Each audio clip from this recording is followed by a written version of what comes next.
تو سورہ آل عمران کے پہلے رکوع میں اللہ تعالیٰ کا ارشاد ہے هو الذی انزل علیک الکتاب منہ آیات محکمات ہن ام الکتاب واخر متشابہات،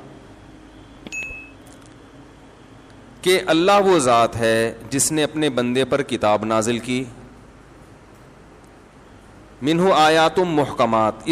اس میں کچھ آیتیں محکم ہیں، محکم کہتے ہیں مضبوط، یہاں مضبوط سے مراد ہے جس کے معنی بالکل واضح ہیں، ان میں کوئی دو رائے نہیں ہو سکتی۔ ہن ام الکتاب، وہ کتاب کی اصل ہیں، ام کہتے ہیں عربی میں ماں کو، وہ کتاب کی کیا ہے؟ اصل۔ وَأُخَرُ مُتَشَابِهَاتٌ، کچھ آیتیں ایسی ہیں جو متشابہ ہیں، یعنی اس میں انسان پر اشتباہ پیدا ہوتا ہے کہ اس کا مطلب کیا ہے۔ فَأَمَّا الَّذِينَ آمَنُوا فَأَمَّا الَّذِينَ فِي قُلُوبِهِمْ زَيْغٌ، فرمایا جن کے دلوں میں ٹیڑھا پن ہے، کجی ہے، سوچ ہی ٹیڑھی ہے، ہر وقت نیگیٹو سوچتے ہیں، علماء کی چیزوں سے جو ہے نا وہ کیڑے نکال کے ہر شخصیت کو بدنام کرنا، ہر ایک کی بات کا غلط مطلب لینا، تو جو تھنکنگ ہی جن کی نیگیٹو ہے تو وہ قرآن سے بھی نیگیٹیوٹی کو پھیلاتے ہیں۔ اس سے آپ اندازہ لگاؤ کہ اتنی مثبت کتاب، اس کو بھی غلط مقصد میں استعمال کیا جا سکتا ہے، سمجھ رہے ہیں؟ تو اس سے صاف پتہ چلتا ہے کہ آپ جس سے علم حاصل کر رہے ہو نا، اس بندے کا صحیح ہونا پہلے ضروری ہے کہ وہ مثبت سوچ رکھنے والا ہے یا منفی۔ لیبل سب اتفاق کا ہی لگائیں گے، مثبت کا ہی لگائیں گے، پازیٹیوٹی کا ہی لگائیں گے کہ ہم پازیٹیوٹی کو فروغ دے رہے ہیں، لیکن عمل نتیجہ کیا نکل رہا ہے؟ تو قرآن سے بھی غلط چیزیں، غلط رخ پہ آپ لوگوں کو لے جا سکتے ہیں۔ تو اللہ فرماتے ہیں وہ قرآن کی غلطی نہیں ہے، وہ آپ کی سوچ کی غلطی ہے۔ تو اللہ فرماتے ہیں کہ فَأَمَّا الَّذِينَ فِي قُلُوبِهِمْ زَيْغٌ، کہ جن کے دلوں میں ٹیڑھا پن ہے، بندہ ہی ٹھیک نہیں ہے،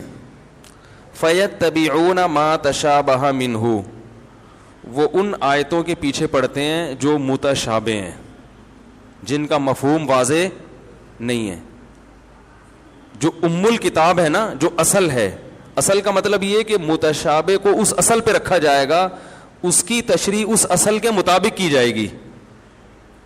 دیکھیں ہر آدمی بعض دفعہ ایسا کلام کرتا ہے جس کا غلط مطلب نکالا جا سکتا ہے، تو ہم اس آدمی کی سیرت پیش کرتے ہیں، بھائی دیکھو یہ ہمیشہ یہ کہتا رہا ہے، تو اس کی اس بات کا مطلب وہ لیا جائے گا جو یہ ہمیشہ کہتا رہا ہے، سمجھ رہے ہیں؟ اب اس کی اس بات کو پکڑ کے نہ بیٹھو، بلکہ اس کے جیسے جنید جمشید کا حشر کیا تھا نا لوگوں نے، بھئی ایک آدمی نے داڑھی رکھ لی سنت کے مطابق، نبی کے عشق میں رکھی نا، اللہ کی راہ میں نکل گیا، گانے بجانے چھوڑ دیے، اب اس سے ایک لفظ ایسا نکلا جس میں گستاخی کا پہلو نکل رہا ہے، تو جو پازیٹیو تھنکنگ رکھیں گے بولیں گے بھائی یہ گستاخ ہوتا تو یہ اتنی قربانیاں کیوں دیتا، تو ہم اس کی بات کا ایسا مفہوم بیان کریں گے کہ جس میں گستاخی کا پہلو نہ نکل رہا ہو۔ جو پازیٹیو سوچ والے ہوں گے وہ یہ بات کریں گے، جو نیگیٹو والے ہوں گے وہ یہ نہیں دیکھیں گے کہ یار ایک آدمی نے قربانی، تو کہیں گے گستاخ گستاخ گستاخ، ٹھیک، فتوے لگاؤ اس کے اوپر۔ اور ایک آدمی ہے ہی گستاخ، اس کا کام ہی رسول اللہ صلی اللہ علیہ وسلم کے دین اور مذہب کو ختم کرنا، وہ جب گستاخی کرے گا وہی الفاظ کہے گا، اس کی ہم تعویل نہیں کریں گے، اس لیے کہ ہمیں ضرورت نہیں، ہم کہیں گے یہ تو بندہ ہی غلط ہے، اس کا تو کام ہی یہی ہے، بلکہ وہ اگر بعض دفعہ صحیح بات بھی کرے گا تو ہم کہیں گے یار کوئی سیاست لگ رہی ہے، ورنہ یہ ایسا آدمی ہے نہیں،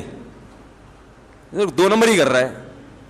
ایک سے کسی نے پوچھا انٹرویو میں کہ تم صحابہ کو برا کہتے ہو؟ انہوں نے کہا نہیں نہیں، ہم تو سب صحابہ کو مانتے ہیں، لیکن آہستہ سے بولا کہ ہمارے ہاں صحابہ کی ڈیفینیشن تھوڑی مختلف ہے، تو یہ کر کے آگے نکل لیے۔ اب یہاں کیا کر دیا؟ گھما دیا کہ بہت سارے صحابہ کو آپ نے صحابی کے لفظ کی ڈیفینیشن چینج کر کے بہت سارے صحابہ پر اب آپ ان کو برا بلا کہنا حلال کر دیا آپ نے، ٹھیک ہے نا؟ تو یہ ڈیفینیشن آپ نے اپنی حساب سے نکالی ہے۔ جس نے بھی ایمان کی حالت میں نبی کی زیارت کر لی بس وہ کیا ہے؟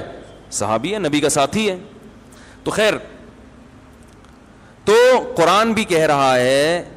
کہ جو متشابہ آیتیں ہیں وہ ام الکتاب نہیں ہیں, وہ اصل نہیں ہے, بلکہ جب بھی قرآن کی آیت یا حدیث کا بھی یہی حکم ہے, کوئی متشابہ ہوگی نا تو اس کو اصل پہ پیش کیا جائے گا جو بالکل واضح ہے, اس کو اس سے ہٹ کے الگ تفسیر نہیں کی جائے گی, اس پہ رکھا جائے گا کہ اس کا مفہوم کیا ہے. اس کی صحابہ میں تو بہت مثالیں ملتی ہیں. بہت سے لوگ فقہا کے اس اصول کو سمجھتے نہیں ہیں تو وہ بڑے بڑے فقہا پر طنز کرتے ہیں, انہوں نے یہ حدیث کو تو رد کر دیا, اس حدیث کو تو یہ حدیث کا تو یہ مطلب ہے, اس کو تو لیا ہی نہیں ہے. تو وہ چونکہ ان اصول سے واقف نہیں ہوتے. اور خاص طور پر میں ایک بات آپ سے عرض کروں, امام ابو حنیفہ رحمہ اللہ تعالیٰ کا اس بارے میں بہت ہی مضبوط اصول ہے. وہ اصول یہ ہے کہ جو بھی متواتر قرآن یعنی قرآن کی آیت متواتر ہے نا, یا جو حدیث متواتر یا مشہور ہو,